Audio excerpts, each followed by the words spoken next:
श्रीराम समर्थ. साधकाने आपल्या साधनावर पूर्ण निष्ठा ठेवून ते करावे. जे साधन आपण एकदा स्वीकारले ते काही झाले तरी सुटणार नाही, अशी जी मनाची घट्ट स्थिती, तिला निष्ठा म्हणतात.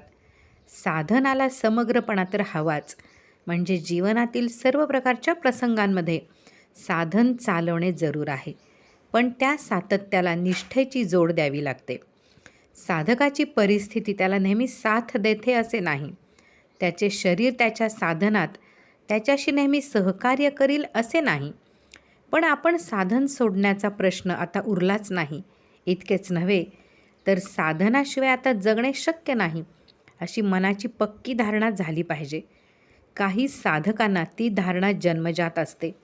इतर साधकांना सतत विवेकाने व साधनाच्या चिकाटीने ती कमवावी लागते. निष्ठेचे मूळ खोल म्हणजे मनाच्या खालच्या थरापर्यंत पोचलेले असते. संकलन श्री आनंद पाटील. श्रीराम जय राम जय जय राम.